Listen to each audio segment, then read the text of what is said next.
Shalom, scholars, I'm back.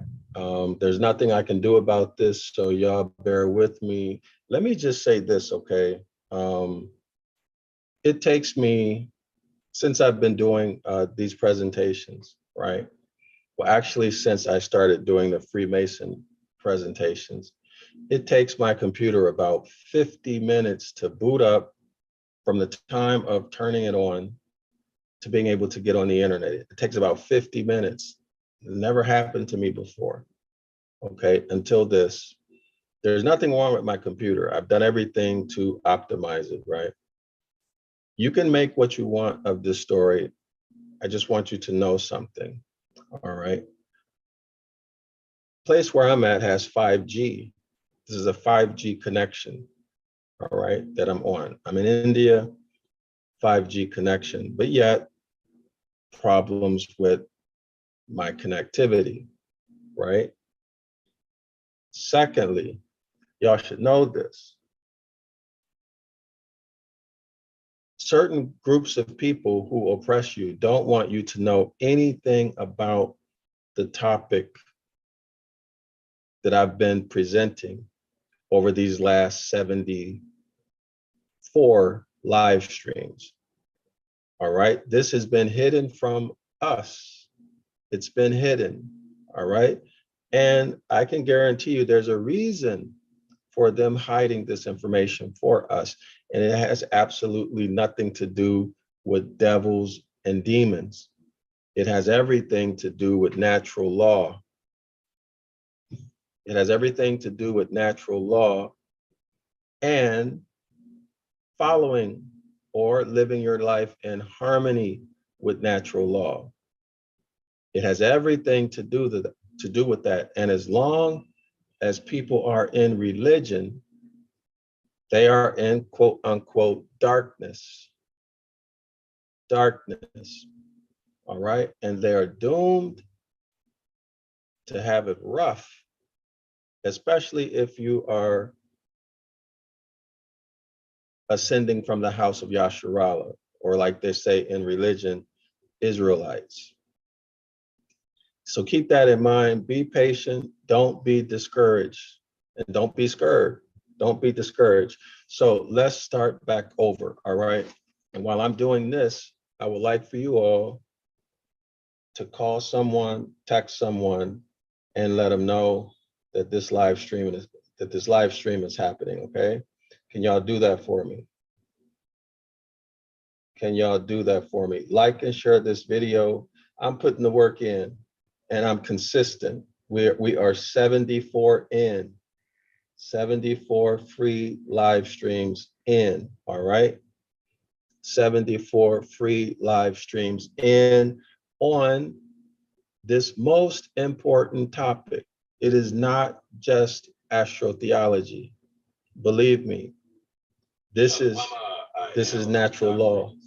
This is natural law, all right? I'll get into more of that. Right? But for now, just know, a lot of people don't want you to know natural law. They want you to always be swimming against the grain, the odds against you. And I'm not talking religion, devils and demons and warlocks and witches and whores. I'm not talking all of that, all right? For example, the whore Babylon. I'm not talking all of that. I'm talking nature, science, the forces that govern the universe, all right? So now let's continue with our review. Call somebody, let them know that we are here. Call someone, let them know that we are here, or even send them the link if you have to, all right? So do that for me. Let me make sure we're live. Give me 1 second. Let me make sure that we are live and we have a connection. All right. I know it's frustrating when this happens with the live stream, but it is what it is, y'all, okay? All right. It is what it is, and we just have to do the best we can. I'm not talking all of that.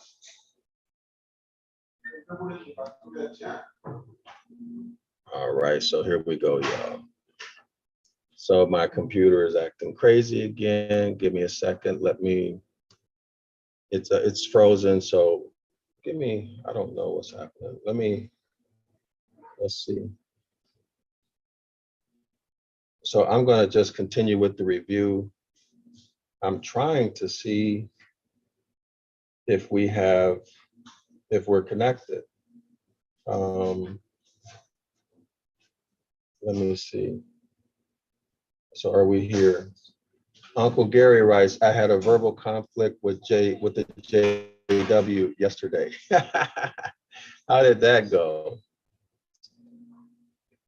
So, all right. So it looks like I lost my connection. My screen went blank. So let me see if I can hear.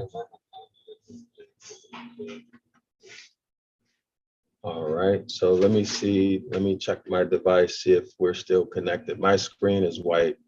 Hold on. Give me 1 second. All right.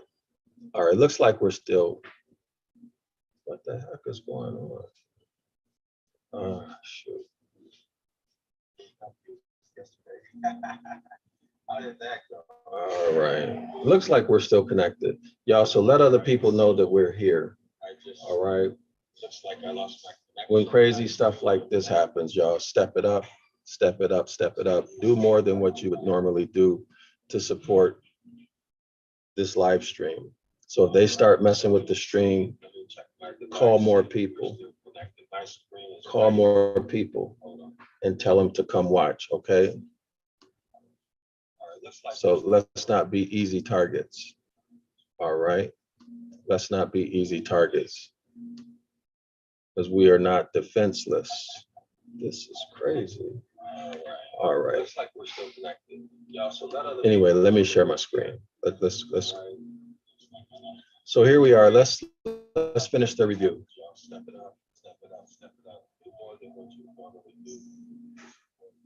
All right. Let's continue with the review. So I'm going to start from the beginning of the review. This is a correction or clarification from live stream number 73.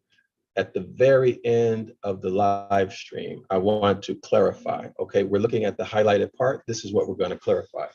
And it reads, it is the coming of Sagittarius, that's half horse, half man with the bow, constellation, to the meridian. It is the coming of Sagittarius to the meridian that causes the stone, the shepherd of Israel, that's Aries. So the stone in the Gospels would be Peter, right?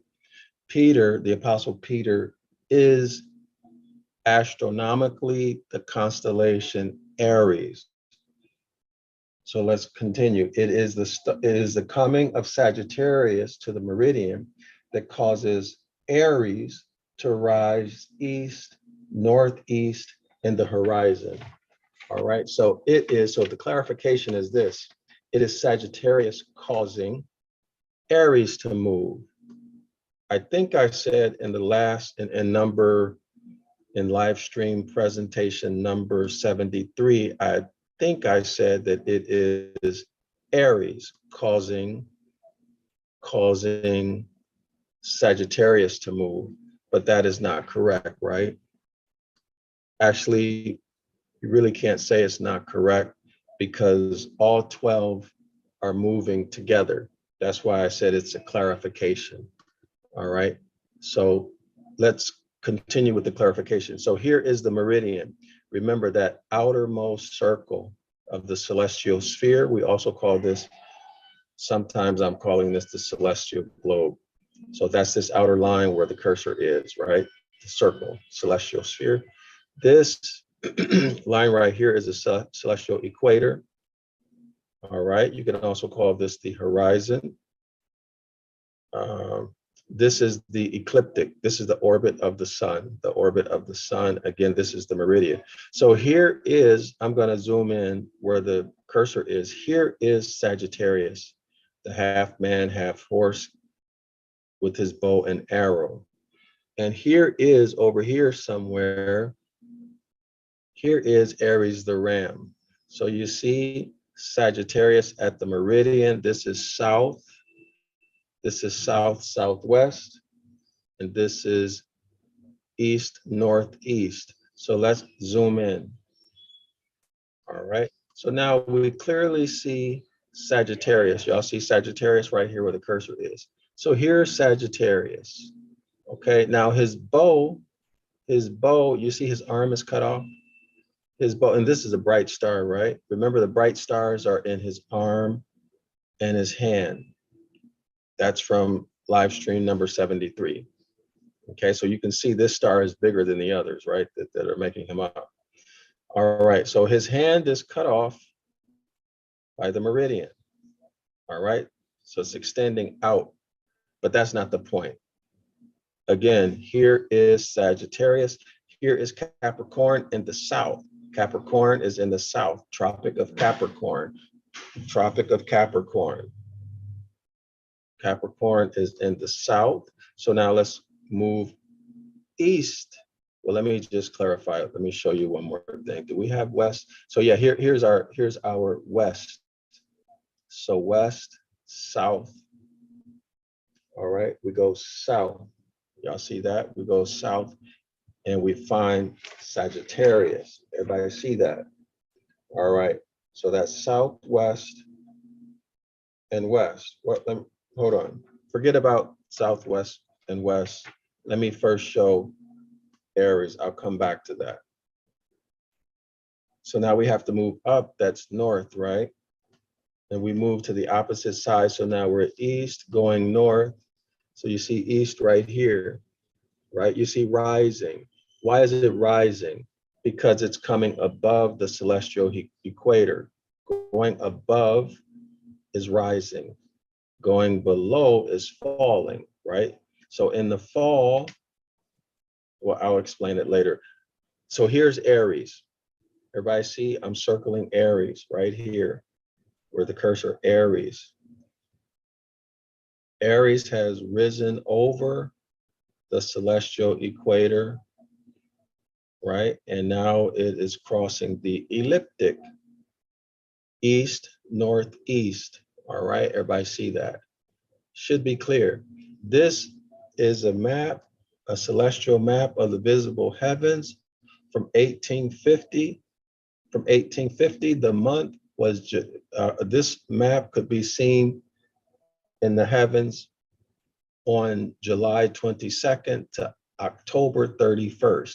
So July 22nd to October 31st, these are the constellations that people saw when they looked up into the sky. All right, so that's the clarification. Now, this is the best image.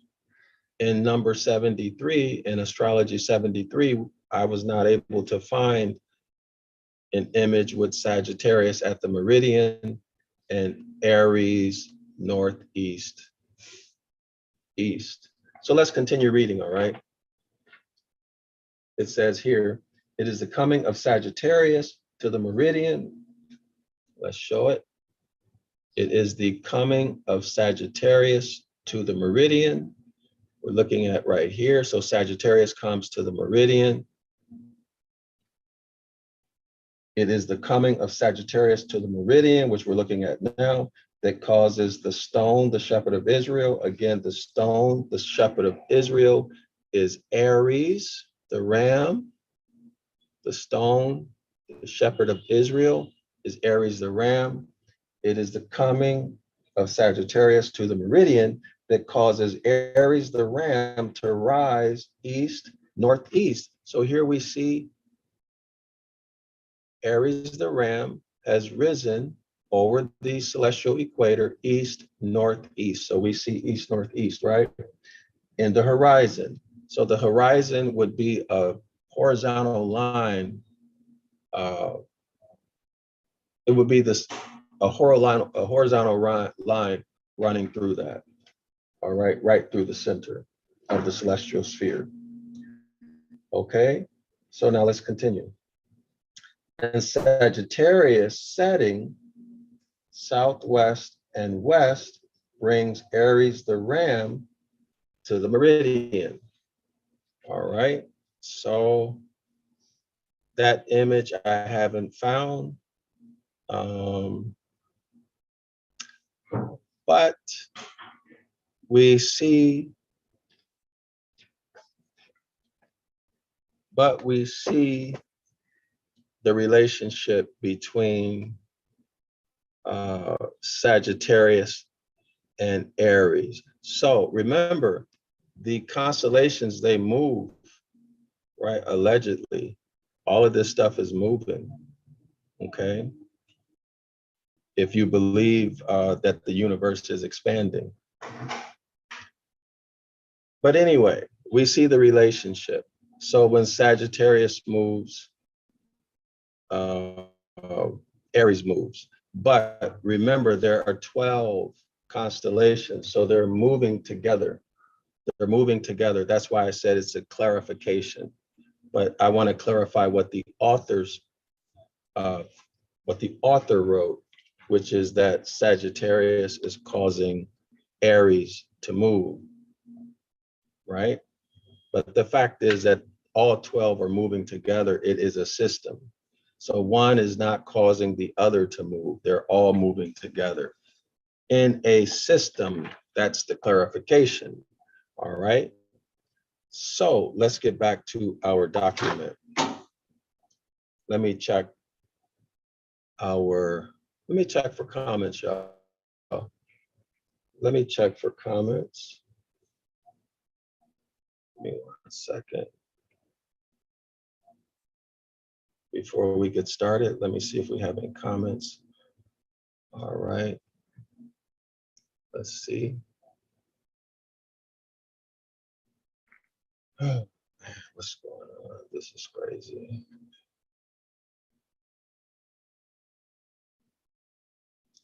Okay. Well,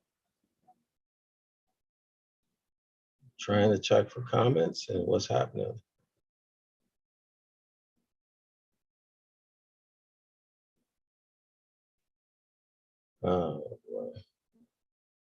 All right, y'all. Let me. I'm not able to see the. 1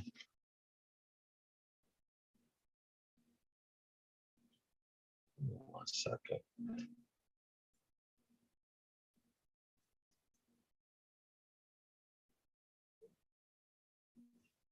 My screen is okay. Uncle Gary writes, "I had a verbal Shalom, Uncle Gary. Good to see you. Good to see you. Y'all like and share the video, please.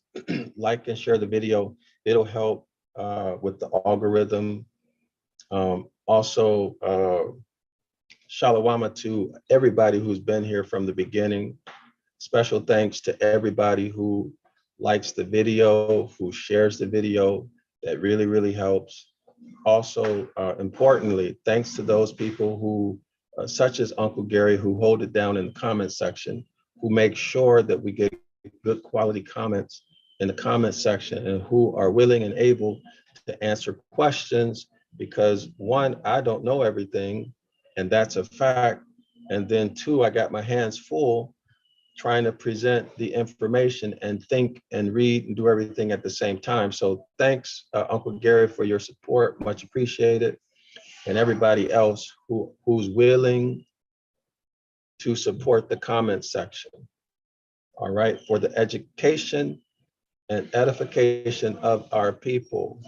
All right, so don't be stingy with your knowledge. All right, so let's get back into it. We're on page 315. And let me know if y'all have any questions about what we just visualized. Was that sufficient? Is that clear? If you have any questions or comments, put it in the comment section, because somebody else might be looking for the answer, which is your comment might be the answer to somebody's question, okay? So again, continue with our presentation, page 355.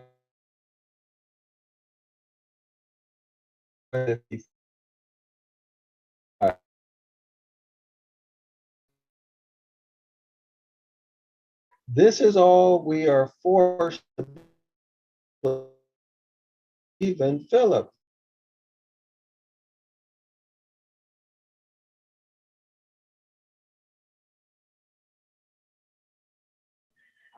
So if it's not being forced down your throat, it's not sacred. That's what the author is saying. In other words, anything that these religious leaders force down your throat is sacred to them. You see the contradiction, right? The law of contraries.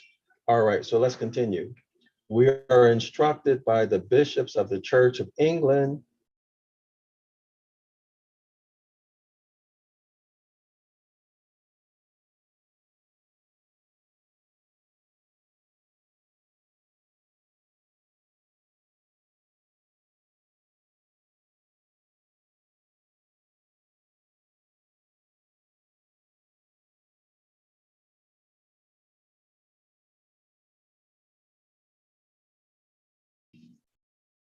In other words, anything that these religious leaders force down your throat is sacred to them. You see the contradiction, right? The law of contraries. All right, so let's continue. We are instructed by the bishops of the Church of England. Okay, so we are instructed by the bishops of the Church of England in the bishop's book, Nelson's Festival, page 202. If anybody can get the link to the bishops, to the book being referred to, the title of the book and is Nelson's Festivals. Nelson's Festivals. Can someone get that link and put the link in the comment section, please? We are instructed by the bishops of the. Hey, can I have coffee, please? When you get finished, coffee, black coffee. When you're done, when you're done. Yeah, when you're done doing what you're doing. Okay, so we are instructed. Okay, black coffee without sugar. Okay. All right, y'all. 202. If anybody can get the link to the bishops. Okay, y'all. To the book being referred to, the title of the book is Nelson's Festivals. Nelson's Festivals. Can someone get that link? All right. So yeah, put the link for the Nelson's Festivals in the comment section. If anybody had it, author is referring to the book titled Nelson's Festivals, page 202. That quote, in the latter end of his life, end quote. That is, I dare say, when it was getting towards November with him, came to Hierapolis. So why November? Why November? Because we're dealing with Sagittarius, right? We're dealing with Sagittarius. So Sagittarius, November.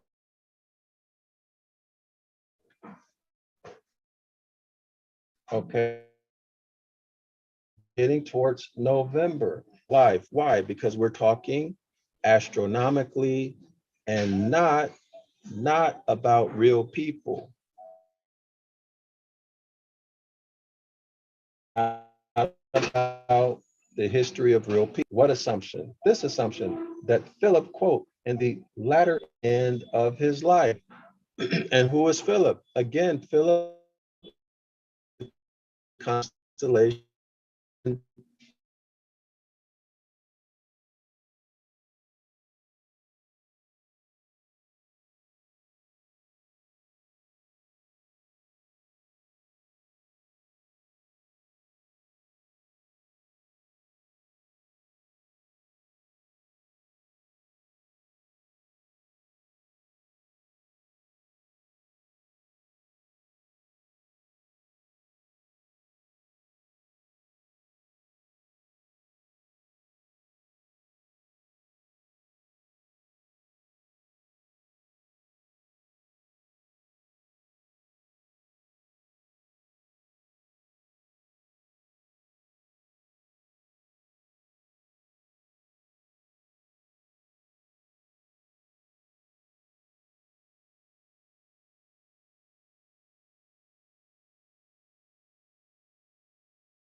Uh,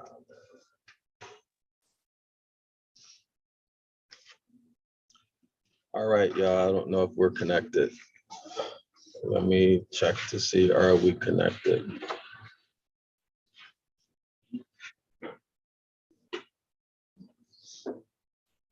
Oh. All right, y'all. So are we still live or what, y'all?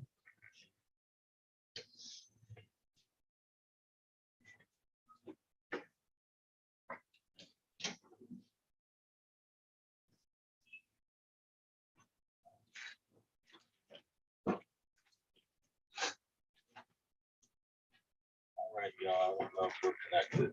Mic check, mic check. Check to see, are we connected? Mic check, mic check. Mic check, mic check. Are we still live or what, y'all? Let's see, mic check, mic check.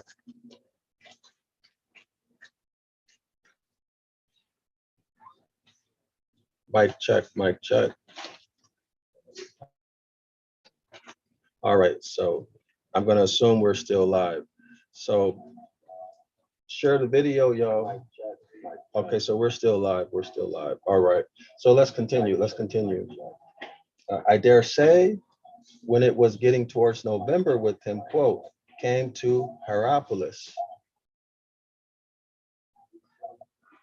Came to Hierapolis, end quote. That is the sacred city again, quote, and found that sacred city very much addicted to idolatry. Key point here, key point. The sacred city, he found the people in the sacred city practicing a lot of idolatry, all right? That's the key. That's the key. Philip, who is Sagittarius, saw that the holy city was full of people practicing idolatry, all right? Now let's continue. I need to share, pull the document back, pull up the PDF, all right? So we're gonna go to the next page. Y'all be patient. There's nothing I can do about what's happening with the live stream, all right? But the best thing you can do, all right, to show some strength, commitment, and to discourage, if there's people playing with the live stream or my computer, the best thing you can do is call more people and tell them to show up, to discourage these people from playing with our live stream, all right? Because they want to discourage you so you'll leave, okay? They don't want you to know this, and you can believe that. If they wanted you to know it, you'd know it.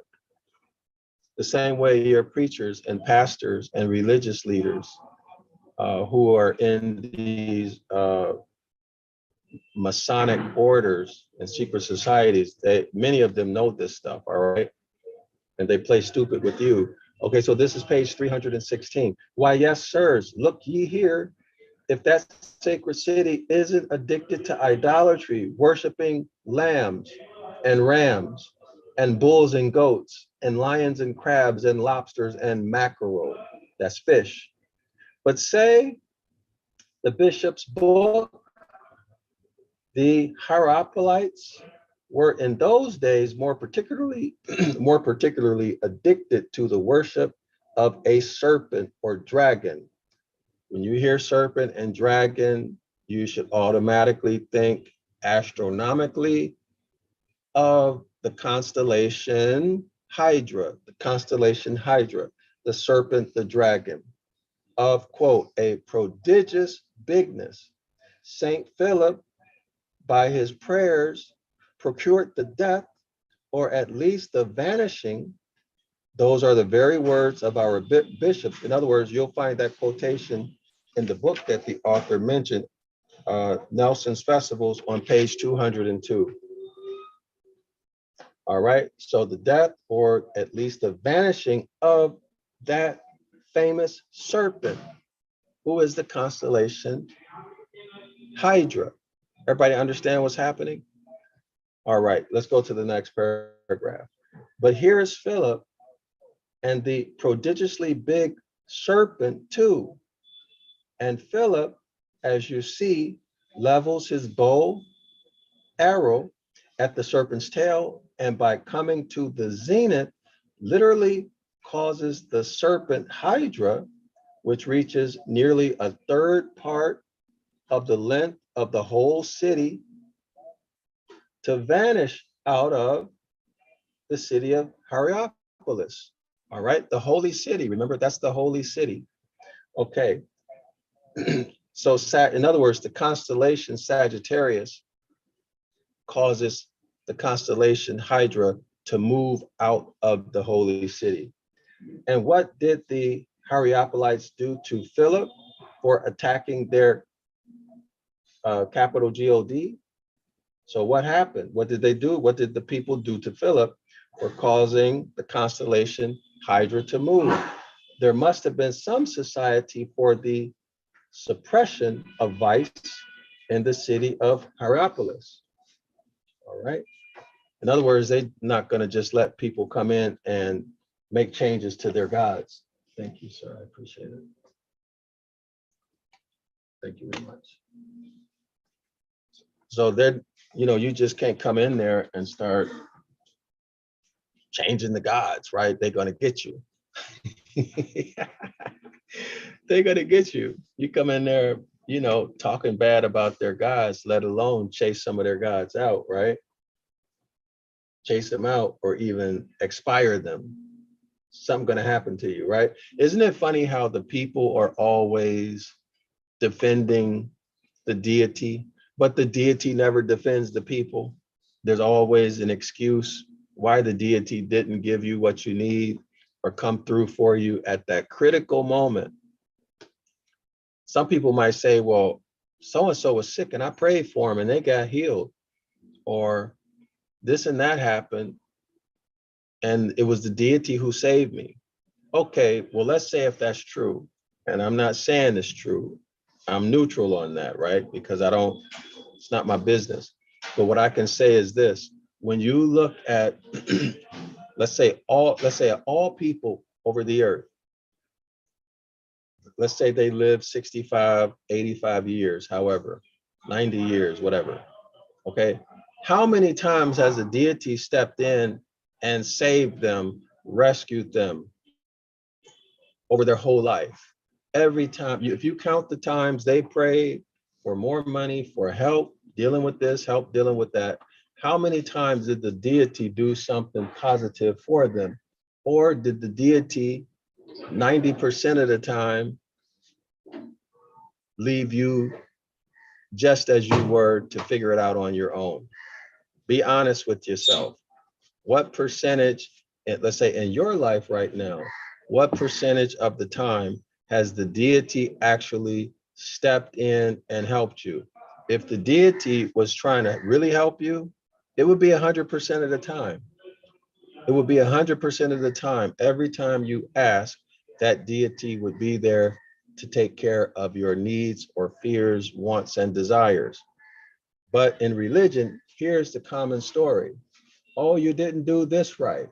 You need to fast. You always need to do something. You need to give 10% of your income. The deity always has trouble with money.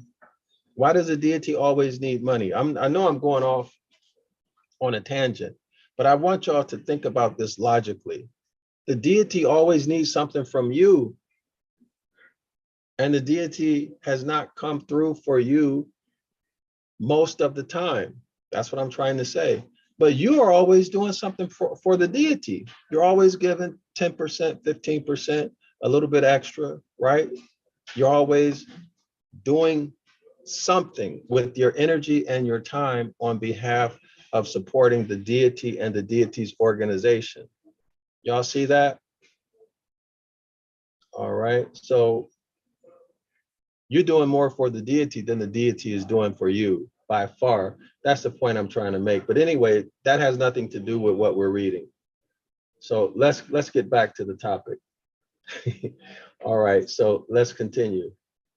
It says here, there must have been some society for the suppression of vice in the city of Hierapolis, the holy city, right?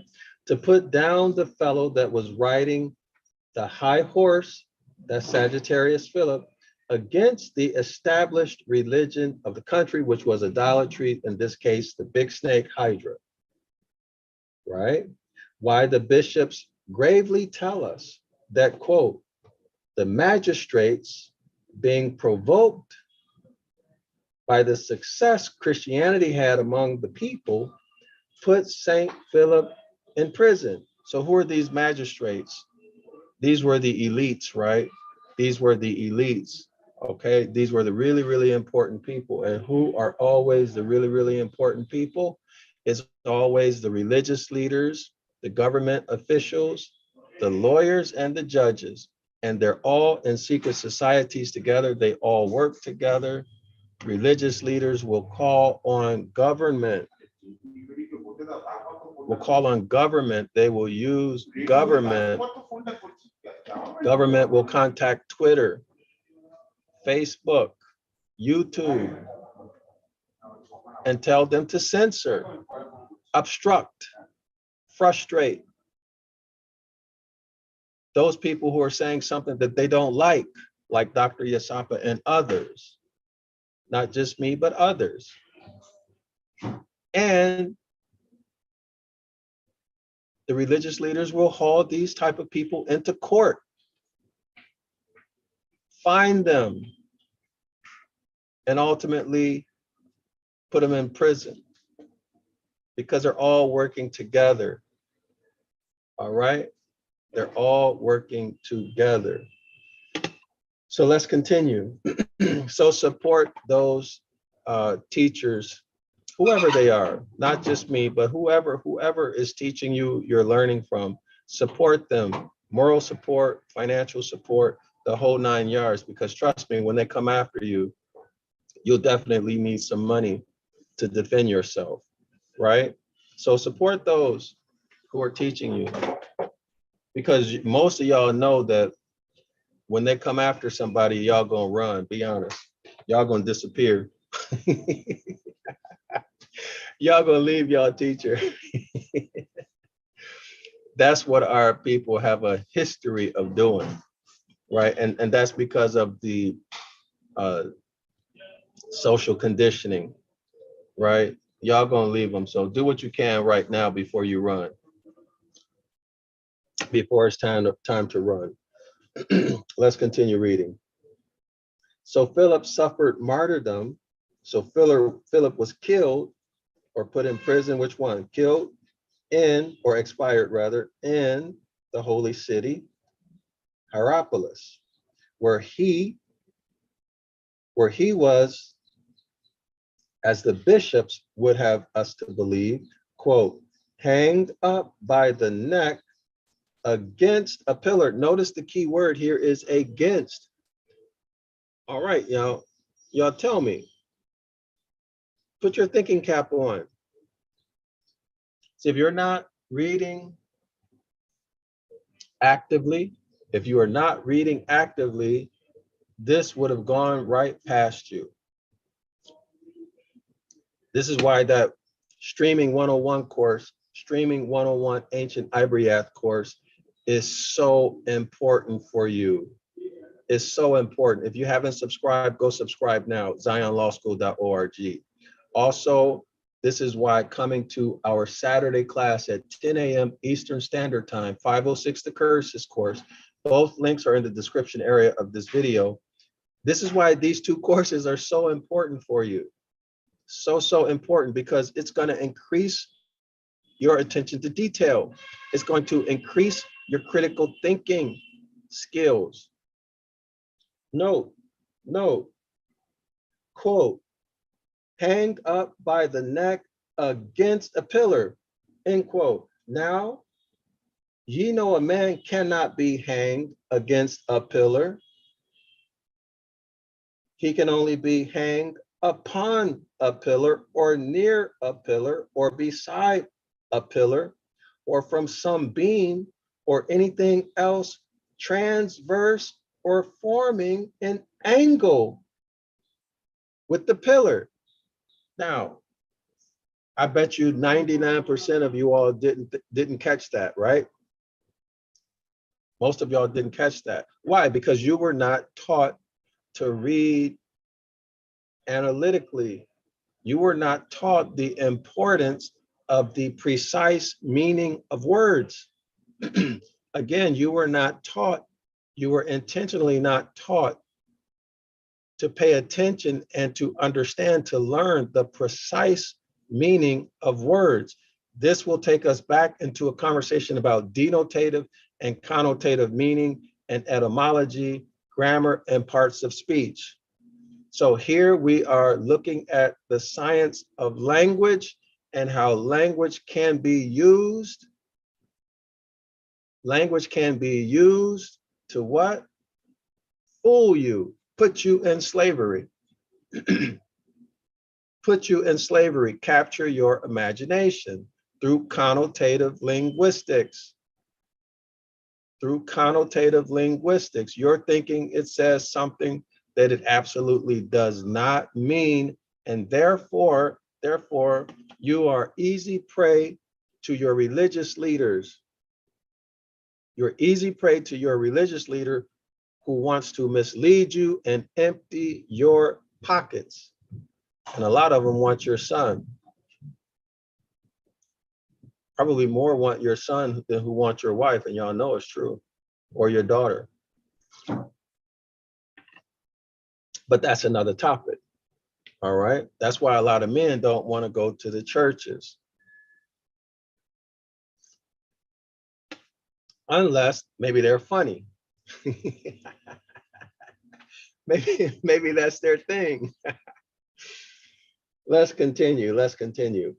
So now let's get into the critical thinking aspect of this, the language aspect. Language is a science, y'all. Also, law is a science. Now, ye know a man cannot be hanged against a pillar. He can only be hanged upon a pillar, or near a pillar, or by the side of a pillar, or from some beam, or anything else transverse or forming an angle with the pillar. But see now how bishops invent gospel. Y'all see that? But see now how bishops invent gospel through connotative linguistics. This is a great example. Here actually is the pillar, the great celestial,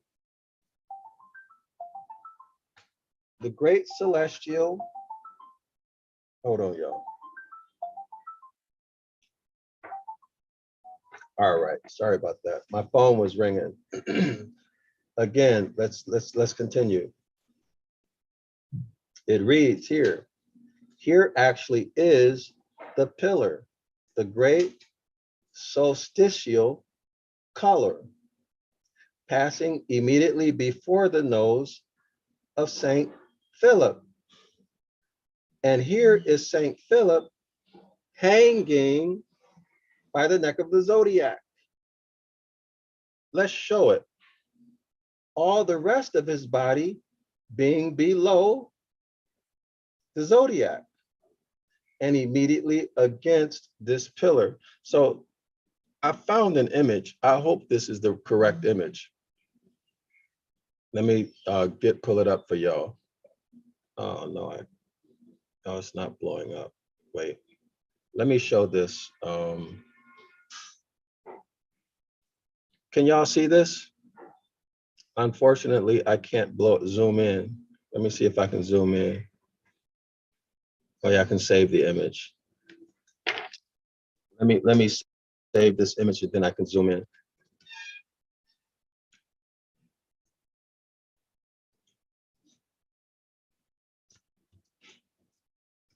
So I think this is it, y'all. Give me 1 second.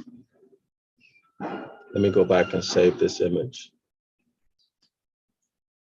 All right. Okay, so I think I got it. So let me open it up and we'll try to see it. All right, I may have showed this image yesterday. But now we're gonna see how these people create doctrine out of astronomical phenomena. All right. And then they go into the church and start preaching to you some BS. All right. So let me see if I can zoom in on this. Now, remember, we're talking about Sagittarius or Philip being hung. Remember, Sagittarius is Philip, right? So y'all see, let me check. Okay, so here we are. Let me wait for the image to show up on the screen before I start talking. I'm doing a screen share, but I don't see the image on my screen yet. So give me a minute, y'all. Let me wait for this image to show up. All right, why isn't it showing? So I'm showing right now the celestial map with Philip hanging. All right, so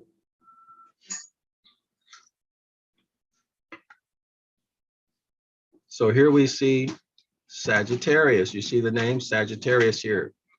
Half horse, half man. And take a look at this. Philip is hanging by the neck. Y'all see that? Sagittarius is hanging by the neck. Everybody see that? Here is Sagittarius hanging by the neck. Everybody got that? Take a look. Sagittarius here, the horse, the man, and the zodiac, this line right here, he's hanging by the neck.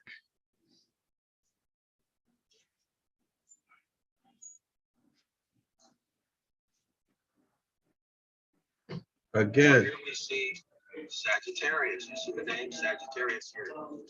Half horse. Again, half man. The Apostle Philip, after he slew Hydra, the big snake, the people in the city got mad, right? Because he killed or chased away their deity, Hydra. They hung him by the neck. They hung Philip by the neck. Here is Sagittarius. His head has crossed or passed through this zodiac, okay? And we see the lines. And now Philip or Sagittarius is hanging by the neck. So your nice, wonderful pastor, Moshe Moreh, who likes you so much, so nice to you, who is behind your back in secret societies. I'm not saying all of them. I'm saying many of them, right? Know this, and they're telling you when they teach about Philip that he was hung. He was hung in the holy city or in Hierapolis. He was hung, okay? Because he brought in Christianity and sent out those other religions, those other gods, right? And they tell it to you with a straight face, all the while emptying your pockets, and you thought that they were your friend. You thought they care about you. Okay, so this is a wonderful example because it's simple. It's very simple, easy to understand. It shows how connotative linguistics against, the word against, used connotatively, can be used, or is used rather, is used. Connotative linguistics is used to convert natural phenomena such as astronomy into religious doctrine. You see a wonderful example of that. And I would really like for someone who who's in a leadership position, who follows the New Testament, to give the alternative point of view on this so that you guys can have both sides of the story. Okay, so if there's anybody out there who's in a leadership position or who has knowledge on this topic, either one, you're welcome to come participate in the live stream, especially when we do our debriefing.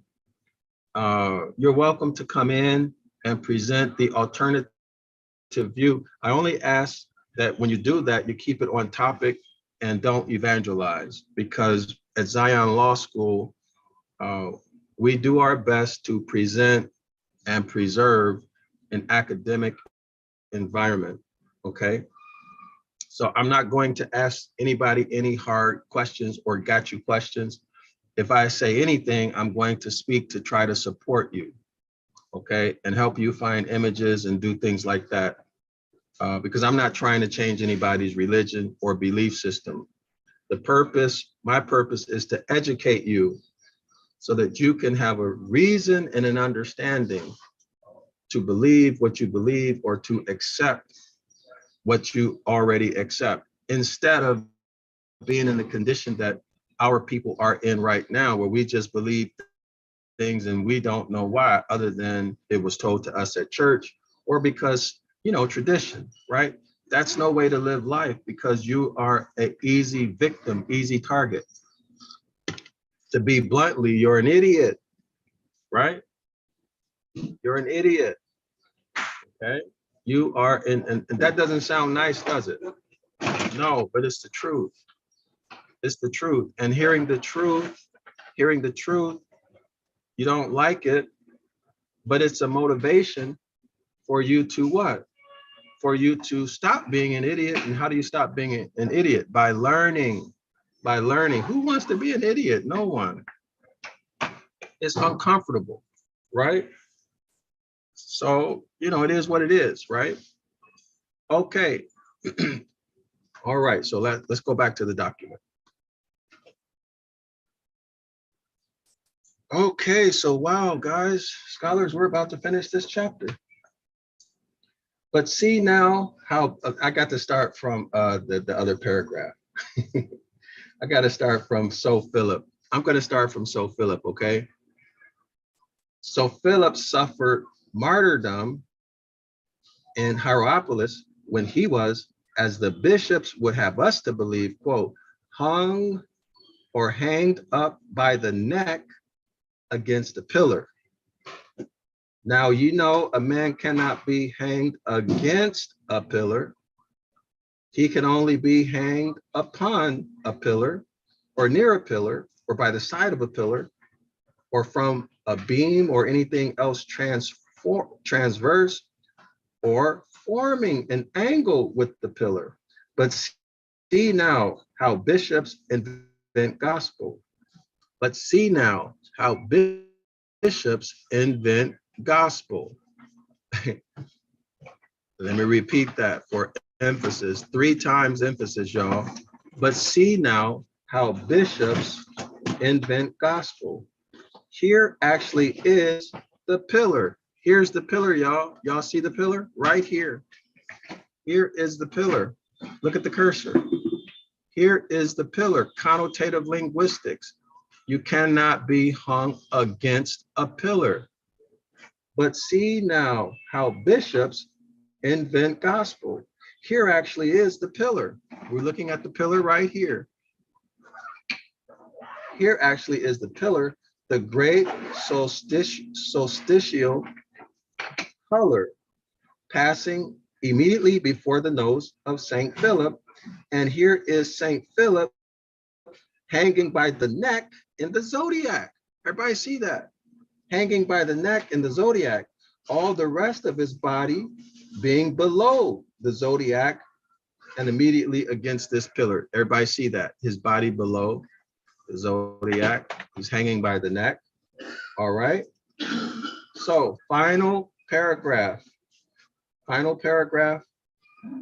So then, gentlemen, so then, scholars, I believe I have left nothing unexplained about this bit of ecclesiastical horsemanship. Horsemanship as in what? Horsemanship as in how they fooled you. They fooled you into thinking that Philip was hung because he went and brought in Christianity and threw out those other lowercase gods. Y'all see that? Let me check the comment section, see what y'all have to say about this. I hope y'all putting something in the comment section. Let me check. Let me check. All right. So Uncle Gary writes, as usual, perversions of nature to control and profit. Yes. See, that's the overriding thing. You're right on the money, Uncle Gary. You're right on the money. That's the overriding thing. All of this is to control. To control what? To control you, right, scholars? This is to control you. All of this trickery, all of this dark negative use of science and all of the sciences is to control you. Now, where did the hybrid troglodyte niggers get this science? Where did they get this science? They didn't create it. We know that, right? We know that. Genesis chapter 1 has to do with the invention of the hybrids, right? The invention of the hybrids. The invention of the hybrids. If y'all don't know what I'm talking about, go back and watch the video that I did on Genesis chapter 1 and 2. It is a very, very, very eye-opening video. It's a very eye-opening. You are doing yourself a disservice if you haven't watched that video. Now, it is about 6 hours.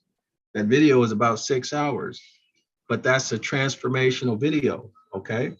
It's a transformational video. Go back and watch that video. The hybrid was invented. You find the story in Genesis chapter 1. You'll find the time frame in Genesis chapter 1. Now, astronomy has been in existence since forever. Since forever, before the hybrid was invented. Everybody follow me? This information was known.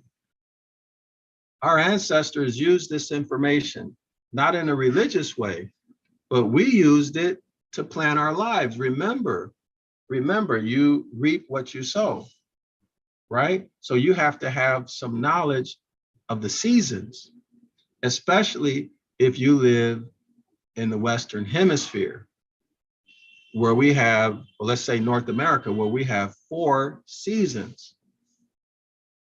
You need to have some knowledge of astronomy, right? Now, the Egyptians are known to be expert astronomers. They're known for it, right? But then guess who the Egyptians really are? Appalachian Joel, good to see you again. Islam, Shalom, Hotep, Ashe, Shalom to all. Good to see you again, Appalachian Joel. Good to see you. I was wondering where you were at.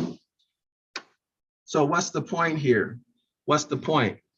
When we fell, now I'm not talking about when the house of Yasharallah, let me clarify.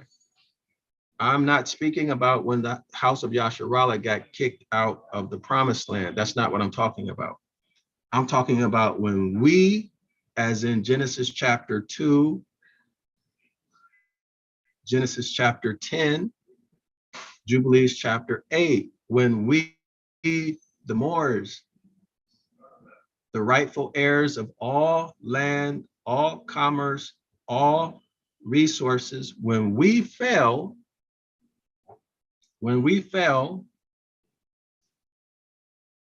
the hybrids came to power, right? Everybody know that. And according to Moorish science, this information was given to the hybrids was given to the hybrids. Now, are all hybrids classified as white people these days? No, they are not. All hybrids are not classified as white people today.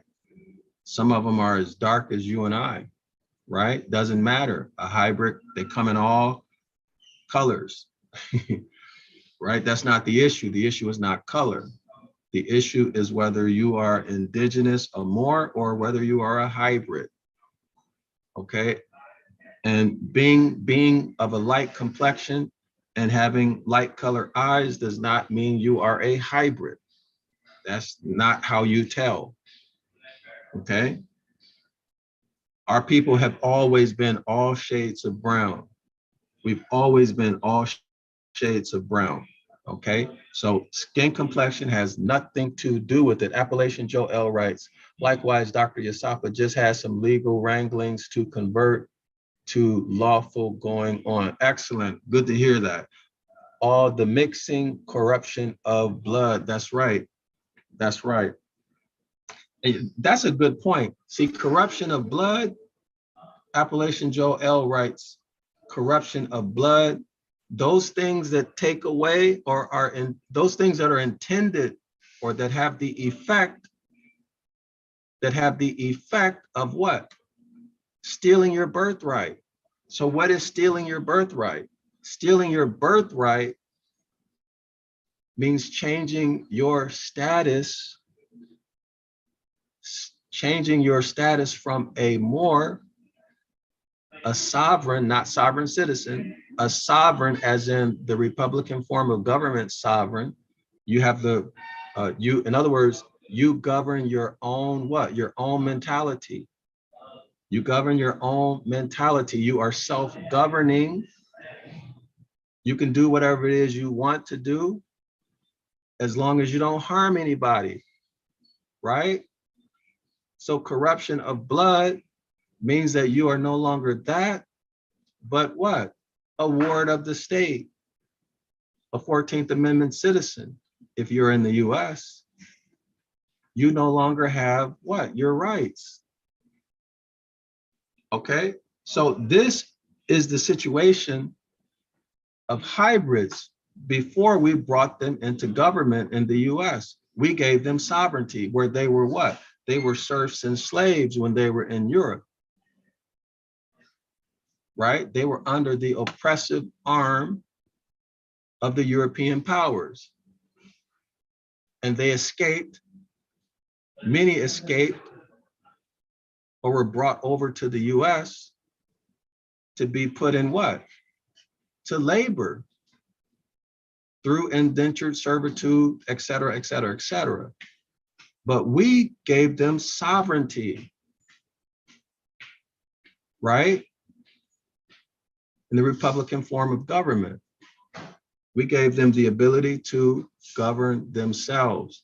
But you see, they don't have the capacity to do that, right? You can tell by what they've been doing, the way they've behaved. But anyway, the point that I'm trying to make, actually, I forgot the point I was trying to make. Next time I get off on a tangent, somebody say, hey, Doc, put in the comments, hey, Doc, get back on topic, okay? I would appreciate that if y'all do that for me. So I don't remember the point I was trying to make here. But let me just say this. Oh, I remember. Astronomy was in use way before there ever was a hybrid. They got this science from us and they started using it negatively. Y'all follow me? They use it negatively. They use it in a dark way, hence the dark priesthood. Now, is it only the hybrids? No. Because remember, Jeremiah 8:8, let me show it for those people who are new. For those people who are not new, be patient, because there may be some new people here, all right? And if y'all want to explain Jeremiah 8:8, you can put it in the comments section. If you want to put your own explanation of it, put it in the comments section. So let's try to help people get up to speed, all right? So we're going to look at Jeremiah 8:8. It was our ancestors who, who started this religious stuff, who started converting our documents into religion, okay? It was our ancestors.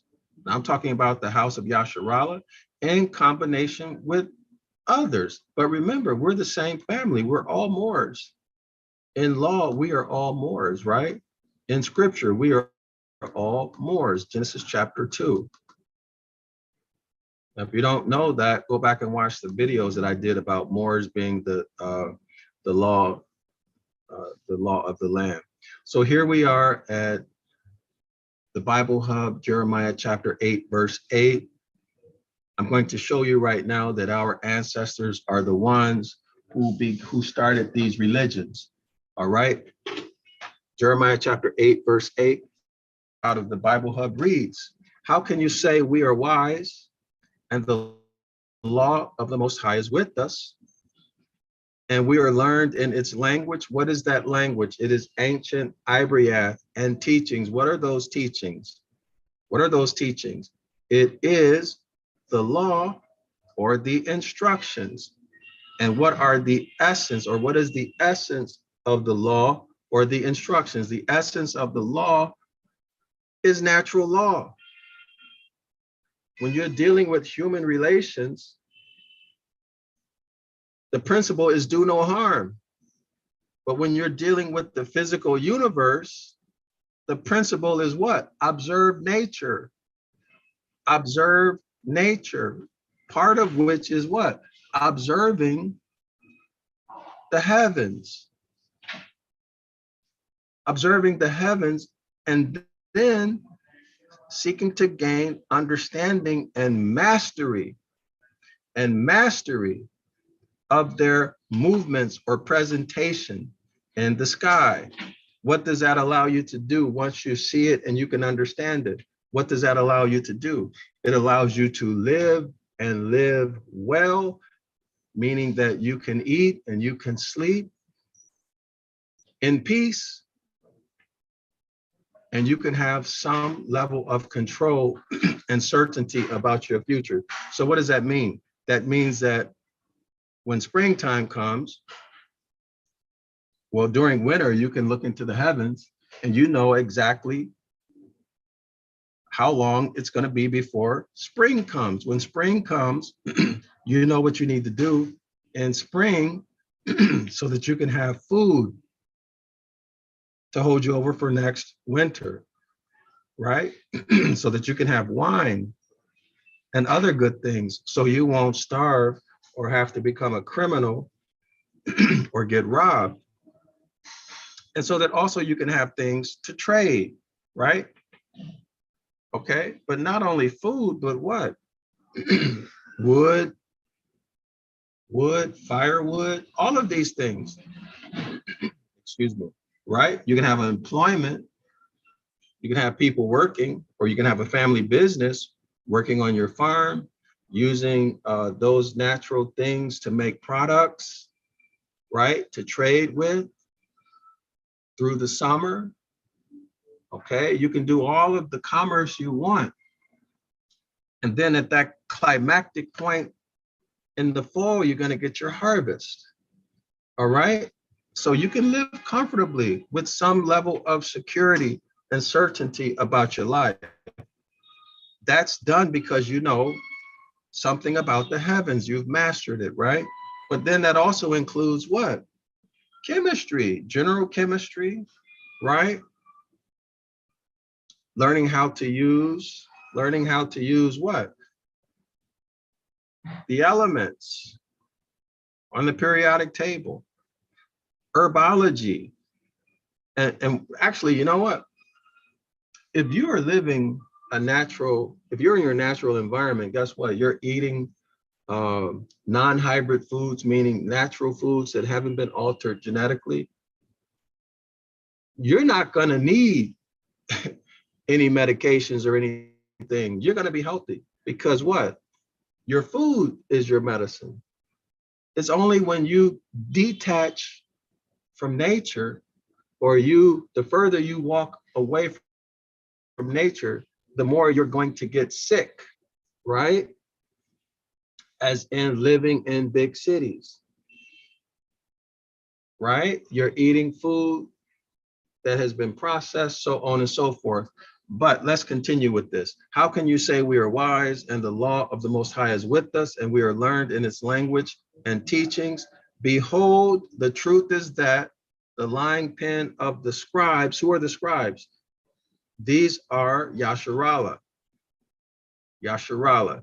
The lying pen of the scribes have made the law into a lie, have made the law into a lie. So they took the Most High's instructions, and I always tell people this, and made it into what? A mere code of ceremonial observances. So what is a code of ceremonial observances? It's religion. It's religion. So they wrote lies in scripture, and we have been looking at these lies from live stream number 1 all the way until now. We've been looking at lies that have been written in scripture per the warning in Jeremiah chapter 8, verse 8. Anybody who tells you that the word of capital God is all true, they either don't know or they want something from you, or they're getting something from you and they don't want you to know, right? Okay, so it was our ancestors who started these religions, who started using connotative linguistics,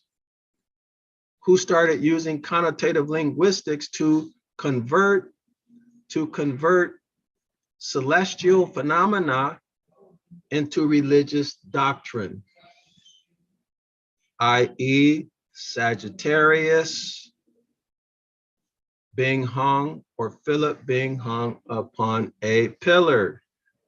Sagittarius being hung against a pillar, Sagittarius being hung against a pillar. Y'all see that? Connotative linguistics, natural phenomena, the zodiac, and there you have it, religious doctrine that we all believe. But you make the decision about what you're going to do because it's your life.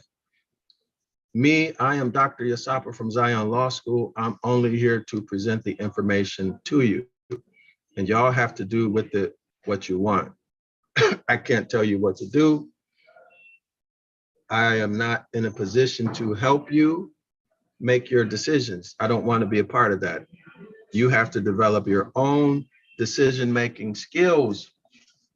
And you'll get good at it the more you do it, right? The more you do it, the more confident you get at it.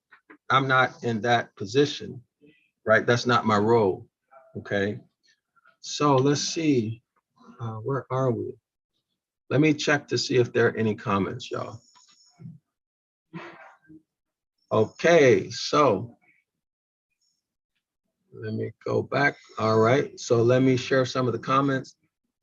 Appalachian Joel writes, all the mixing, corruption of the blood. That's right, y'all. This is so important, y'all. This mixing and corrupting of the blood.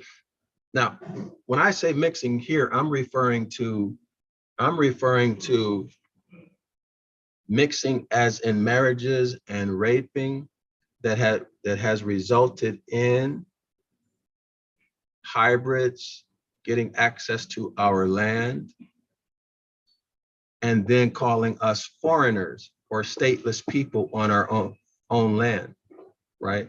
Stateless people on our own land, Black, Negro, colored, Latino, so on and so forth, right? Okay, the birthright theft. Uh-oh, give me 1 second, y'all, I gotta go back. Okay, and then when that happens, what are they doing? What are they doing when that happens? Right, what are they, hold on. They call us stateless people, Negro, Black, colored, and then what else? What else are they doing when they call us Negro, Black, and colored? They hook us up with a mortgage and a marriage license and a driver's license, and they throw you in jail, right? They take possession of your body The Pope says he owns your body and your soul, S-O-U-L. Literally, see, it's not the soul that we think that's going to die and go to heaven. No, that's not what he's talking about. Remember, the S-O-U-L is made up. It is a more reverential way of saying the S-U-N, sun, in Latin, which is soul, S-O-L. S-O-U-L is a more reverential way of saying soul, S-O-L, in Latin, which is what? The S-O-U-L is the heat generation capacity. It is the heat generating capacity. It is your power source. The Pope is saying he owns it. The Pope is saying he owns the vital energy, the energy producing source of your body. He owns it. And he also owns your flesh. And he also owns everything on the earth. Onum sanctum.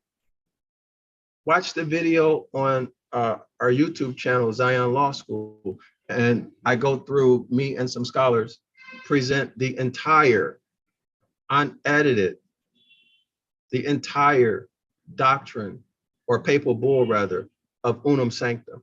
So the Pope is saying he owns your very essence, the energy that you produce to stay alive. Y'all see that? Y'all see that? Birth certificates, marriage certificates, all of this stuff. Okay, so the more you deal with these people, this is why we are told to separate ourselves. All right. So let's see, Gary, where are we? Hold on.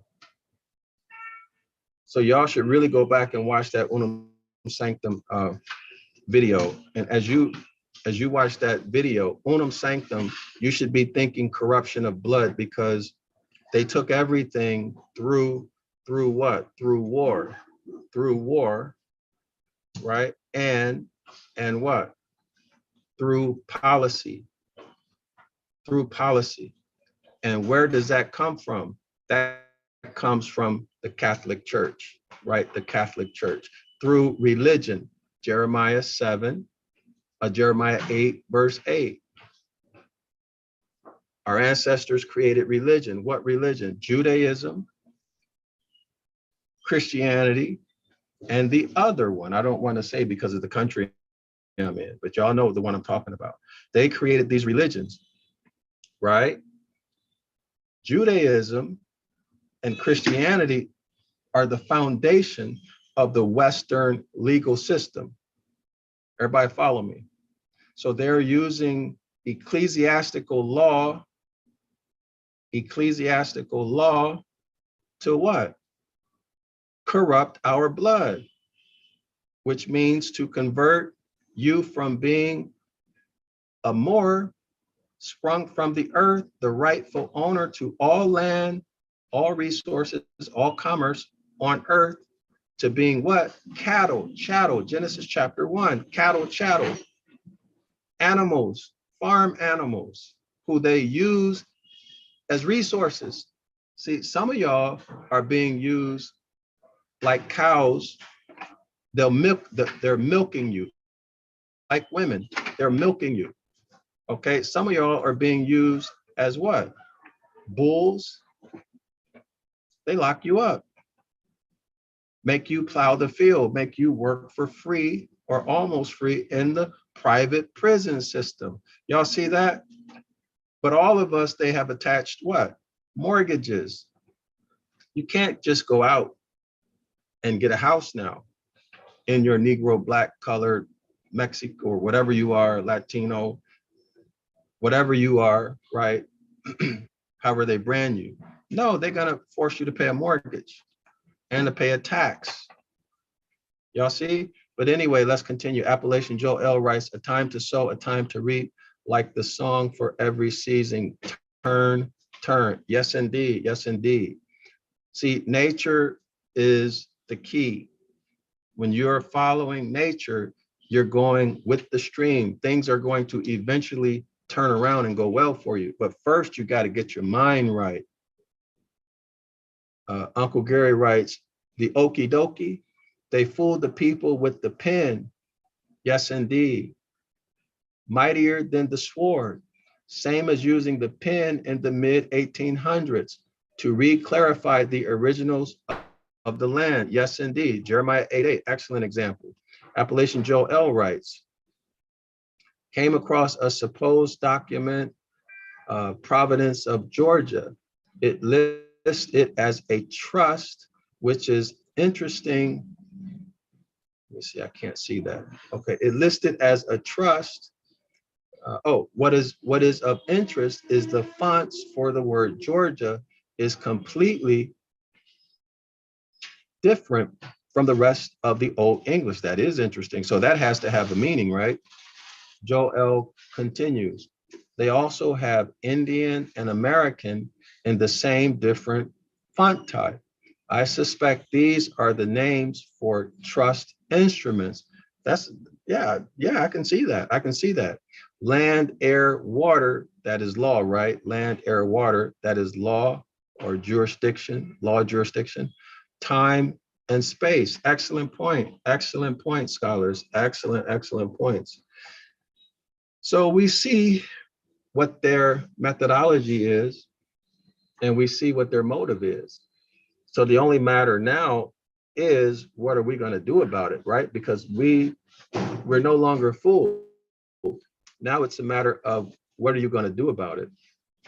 And I'm talking about us as indigenous people, us as Moors, rather, let me be specific, us as Moors, what are we going to do?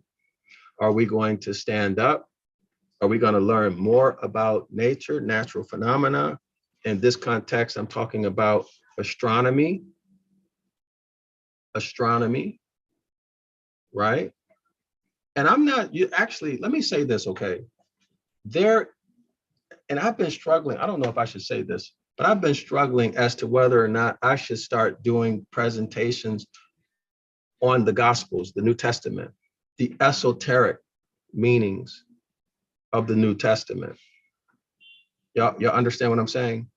The esoteric meaning of the New Testament. It has nothing to do with the Most High and everything to do with natural phenomena disguised as religion. But I don't know if I should do it because that might confuse people. It may confuse people, but it would be fun and also beneficial. But I don't know if people will be able to separate it from the religion. So, so I haven't done anything with it. But it would be fun. It would really be fun to do that. Let me see. So let's see, where are we? Oh, so we completed the chapter. The next chapter is St. Matthew. So I think we'll do St. Matthew tomorrow. But the next chapter again is St. Matthew. It's page 317. St. Matthew was a sermon or lecture that was given on May 19th in 1831. And the scripture citation is Matthew verse 9:2, a man named Matt space Thu. A man, let me show it. Let me show it to y'all. Let me show it to you. Okay, so y'all see that this is what's interesting. Take a look at that. A man named Matt space Thu. All right, so again, we're looking at what? A compound word. And it looks like the author is going to show us the meaning of these two compound words, right? So that's going to be interesting stuff tomorrow. You know what? I want to show this while we talk. I want this to stick in people's head because this is a very, very excellent, easy to understand example of how natural phenomena has been turned into religious fairy tales, doctrines. All right, let me go back to the comment section. Appalachian Joe L writes, learn our science and teachings and take back our power. Yes, indeed. Come to grips with what we created, the wrongs we did commit, forgive ourselves and others. Yes, indeed. Yes, indeed. Yes, indeed. That's what we need to do as a people. But, you know, the place to start is with ourselves. Excellent comments, Uncle Gary and Appalachian Joe L. Let me see. Let me refresh my screen.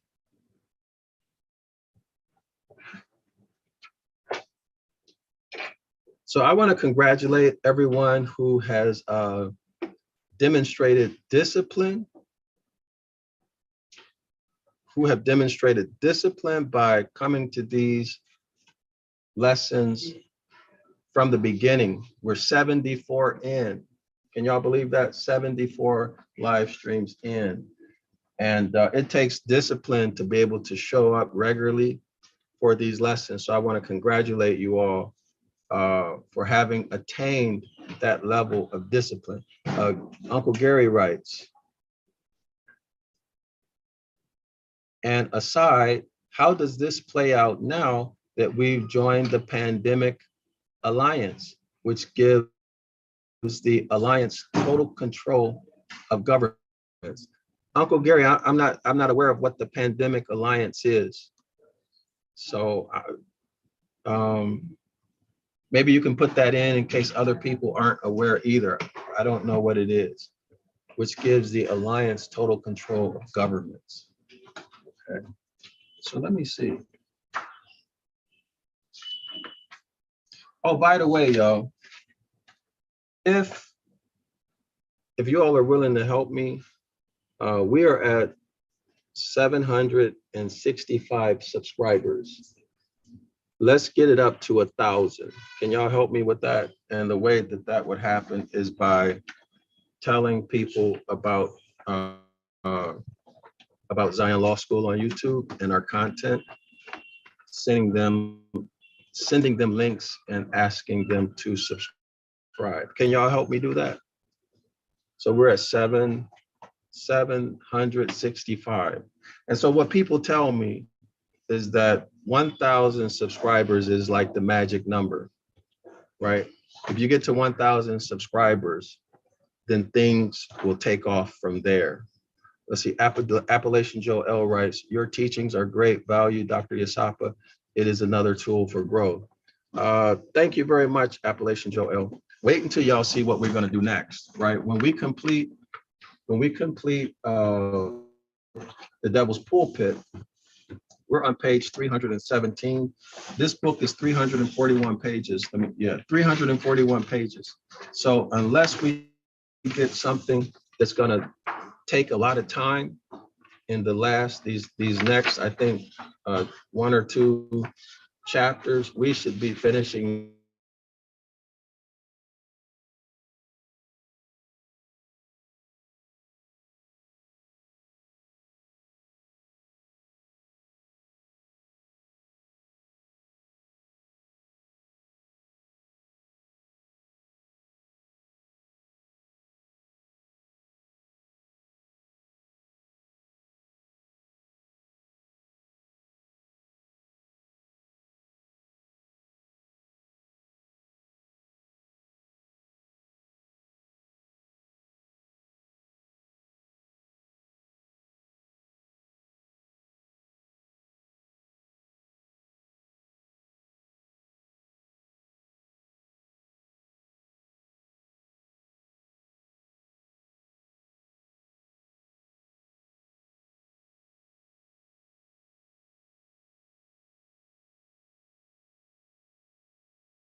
oh, come on, are we still live? All right, yeah, we're still live. So yeah, Appalachian Joel, from what people tell me, is when you get to 1,000, when you get to 1,000 subscribers, things take off from there.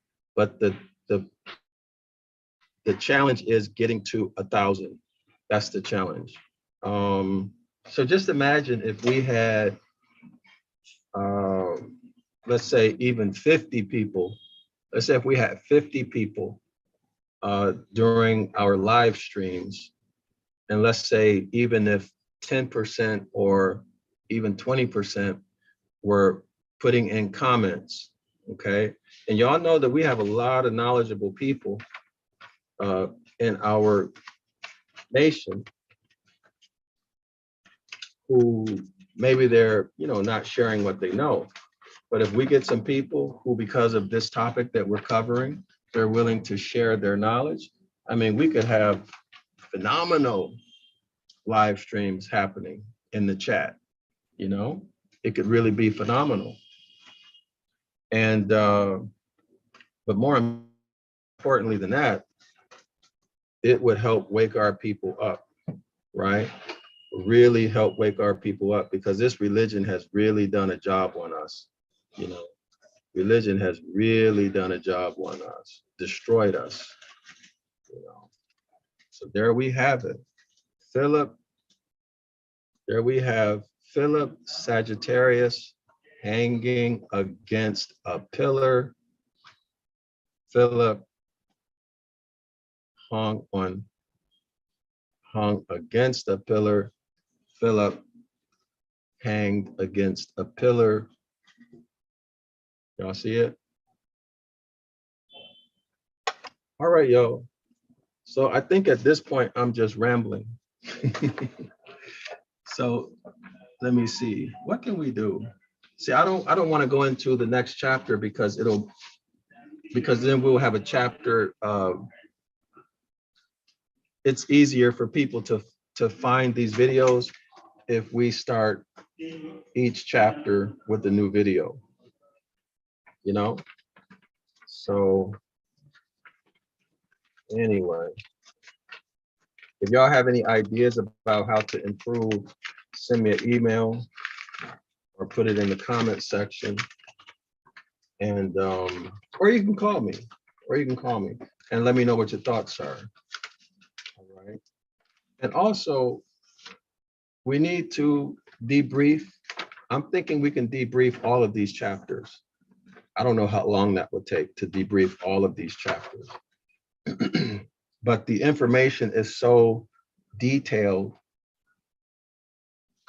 The information we covered in every chapter is so detailed. I think really to do justice to the topic and to you, we should debrief all of these chapters. Now, I am, well, let me say, in my own opinion, I'm a patient man. And we can debrief each chapter, which would be a call-in show. And we can talk about the highlights in each chapter, and we can give our analysis, right?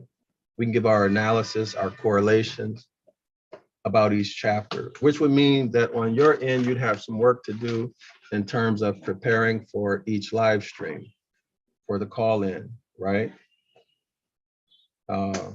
But because of time, we'd have to keep it on topic. And we bring out the major points. That's what I have in mind, but let me know what y'all think. I'm Dr. Dryasapa from Zion Law School. I appreciate you spending your evening with me. Let me just say this, all praises to the Most High. Those of you who have been disciplined, disciplined to be here. I keep emphasizing that because that's the key, right? Discipline. Y'all know discipline discipline beats out talent. Discipline always beats out talent. Discipline always beats out talent. Okay? So things come easy when you have the discipline to stick with it. because once it clicks and you become master of it, right? So the discipline is more important than talent, than natural ability, right? If things come quick to you, that's okay. But if you don't have discipline, compared to somebody else who has discipline, they're gonna beat you every time, right? So if you haven't subscribed to the 101 Ancient Ibaryath course, I would like to invite you to subscribe to this streaming online course. There's no contract. The market value of this course is literally $10,000, literally. I'm offering it to you for only $10. Why? Because I care about you.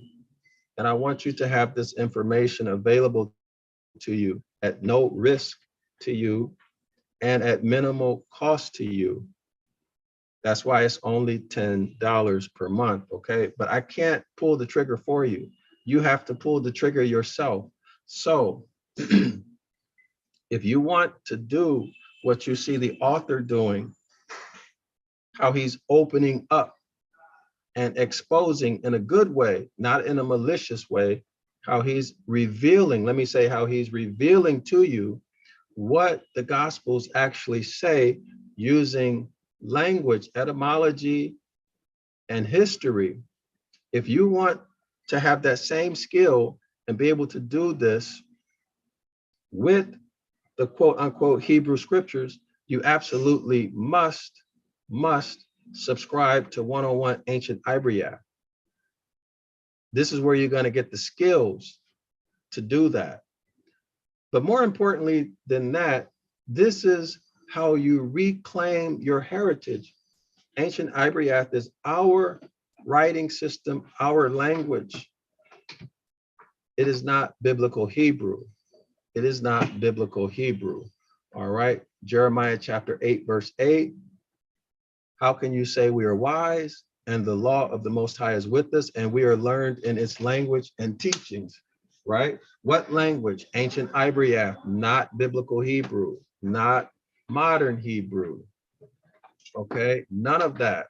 The ancient language is, that's right. You got it right. You got it right. The what? The Canaanite, Phoenician, ancient Ibaryath. The Canaanite, Phoenician, ancient Ibaryath is your and my original language. If you don't remember anything else, remember that. The Canaanite, Phoenician, Moors, M-O-O-R-S, ancient Ibaryath. Go back and watch. Moors are the law, the substance, and the subject matter of the law on earth. Watch that video. And the video I did with Sonetta on the Zion Law School homepage. And the video I did with Dr. G. But I recommend the one I did with Sonetta because I was not interrupted in the video that I did with Sonetta. And so I was able to give more information in that video. It's on Zion Law School homepage, okay? So this class, there's no contract for 101 Ancient Ibaryath streaming course. It's streaming. You can do it at home, at work, on your lunch break, wherever. It's streaming. $10 per month subscription, cancel anytime. But I know you're not going to cancel. I know you're going to keep this for years. Now, you'll also want to come to our 506 The Curses course class, right? 506 The Curses course class. That's every Saturday, 10 a.m. Eastern Standard Time. And I'm thinking about doing a class in the evening during the week. Okay, so once I decide, but we have to have a certain number of scholars who want to attend the class before I do it. Okay, so let me know if y'all want an evening class for 506 The Curses course. So in that course, we literally we examine every word in Deuteronomy chapter 28, every word. So we'll look at its various meanings, okay? Its various meanings coming out of multiple lexicons. We'll look at its morphology. in a structured way. In other words, step 1, step 2, step 3, and each step in the morphology or the construction of the word, we tell you what meaning it adds or takes away from the word. All right. We also look at parts of speech, grammar. We also look at the parts of speech and grammar in these classes. This is for every word. All right. For every word. For every word. And then we do our analysis and commentary. Right. Okay. So if y'all want to be a part of that, you can come see it. You can come see how we use the concepts and principles in the streaming 101 Ancient Ibaryath course. You can come on Saturday to see how we use it and to see how powerful it is. And it's something that you cannot believe until you see it. All right. All right. So also, scholars, I need to do the housekeeping, okay, because we got to pay the bills and we got to get the information out to you. So the two are one and the same, right? So go to Amazon and order, go to Amazon and order our 911 Ibaryath Rescue book. This one right here. Go here and order this on Amazon. This is the international edition. This is the one you want because it's cheaper than the color. So this is the only book that you should order on Amazon. 911 Ibaryath Rescue. Order that on Amazon. All others order off of our website. So if you like me, if you like what I teach, if you like what we do at Zion Law School, okay, so let me read some of these comments. Appalachian Joel writes, very true words on that, Dr. Dryasapa. Putting in the work, discipline, dedication, drive, and perseverance. Yes, indeed. That cannot be overstressed. That cannot be overstressed. So if y'all like what we do at Zion Law School, or if you just like me, you just like me, consider supporting our work. I'm going to put our Cash App, my Cash App in the comments here. It's Dr. Dr. Yasapa, Yasapa. That's our Cash App. That's my Cash App. Okay. And then you can also do a donation with our PayPal, which is paypal.me/Zion Law School. Okay, so Cash App is $, Dr. Yasapa, $, DRYASAPA. All right. $DRYASAPA. Any type of support you guys give is much appreciated. Very much appreciated. It's very good feeling to know that people appreciate the work that you do. We're 74 live streams in, y'all. So you see that I'm consistent and committed, dedicated. You know, dedicated is a more emphatic word than committed, right? But that's another story. So 101 Ancient Ibaryath, our streaming course. Here's the link in the description area. I highlighted it. So you can subscribe by clicking on this link. It'll take you to Zion Law School, then courses, etc. Here's the 506 Curses course. I'm telling y'all got to show up. It's at 10 a.m. I need to change this. It's at 10 a.m. Eastern Standard Time. Y'all really need to show up. It's free, not going to cost you 1 red cent. Not going to cost you 1 red cent to come in and learn and even participate. This course right here, y'all, this course is more powerful than you can possibly imagine. More powerful than you can possibly imagine. Now we have a recommended book list for your education and edification. Y'all can take a look at all of the books that we're offering. We have more, but this is all we could fit. This is all we could fit in the description area. okay? So let me show you our course textbook. So this is the course textbook for 506, the Curses course, every Saturday at 10 a.m. I can read Biblical Phoenician Hebrew, Deuteronomy 28, volume 3, okay? So let me show it to you. So this is the book that we use on Saturday. This is the course textbook. Now, you don't need to buy this book to come to the free classes. You don't need it. But if you want to get it, you can get it, but you do not need it to attend the free classes. All right, so let me show you a copy of this is the table of contents. You see each verse, right? Each verse, okay? Now let's go back so you can see. Why is it? Okay, so here we are. We can see the table of contents by verse. And here's an example of what the pages look like. So in our Saturday class, you actually learn how to speak these words. Okay, you'll learn how to speak it. You'll learn everything about what you're looking at right here in detail. You'll learn everything in detail. And better than that, your co-scholars are going to be the ones who present this, okay?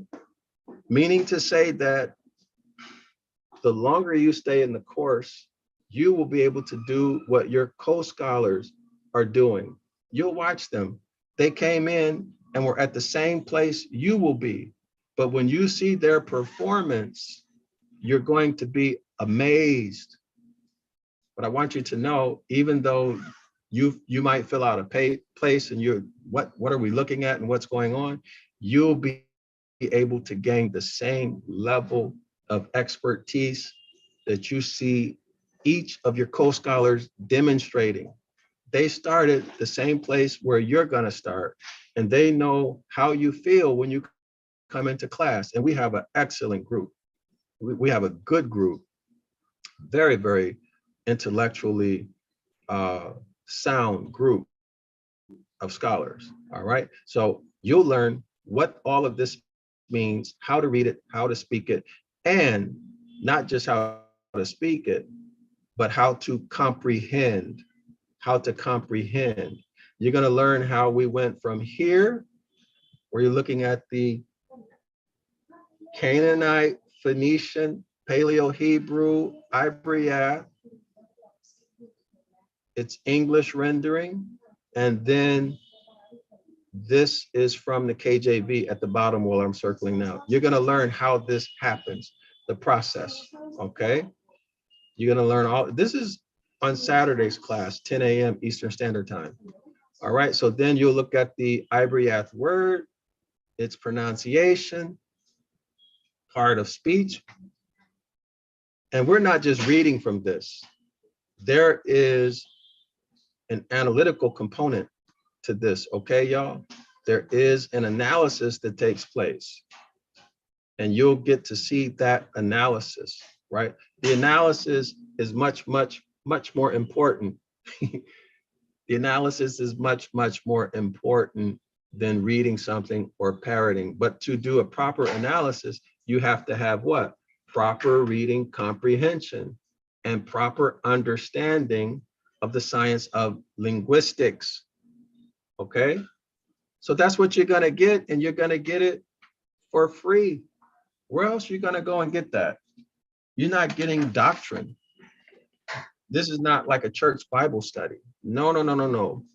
Thanks, Linda, Scholar Linda. Thanks, Linda, for, for pointing that out in our class yesterday. It is not a Bible study. This is an academic experience. I teach this course as a graduate level professional course. Graduate level, not undergraduate level, not bachelor level, master level and above is how I teach this course. And you will learn a tremendous amount. We got some real heavy hitters in our class. You'll meet your co-scholars. when you come to class. Real heavy hitters, all right? Real heavy hitters. Okay, y'all.